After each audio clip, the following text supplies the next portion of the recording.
আসসালামু আলাইকুম, কেমন আছেন? আশা করি আপনারা সবাই ভালো আছেন। ছোট্ট একটা ব্লগ নিয়ে আসলাম। এই যে জ্যান্ত মাছ দেখছেন নড়তেছে কিভাবে, দেখেন দেখেন দেখেন দেখেন দেখেন। এইবার এই ভাইয়া এখন নাড়া দেবে।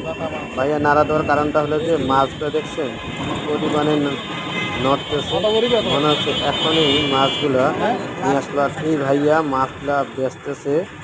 এই ভাইয়ারে বললাম, ভাইয়া এই মাছগুলা কোথা থেকে নিয়ে আসছেন?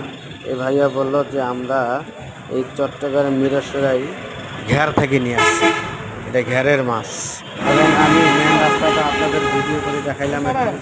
এই যে পাশে একটা সাইনবোর্ড আছে, এবং সে বলল যে এই মাছ যদি আপনি নেন তাহলে আপনি খেয়ে খুব মজা পাবেন, দাম কমায় রাখবো। তো আমি ওনাকে বললাম, ভাইয়া কত করে কেজি রাখা যাবে? উনি বলল যে ভাইয়া আপনি যদি নেন আপনার জন্য 400 টাকা কেজি রাখা যাবে, তাহলে আপনি মাছটা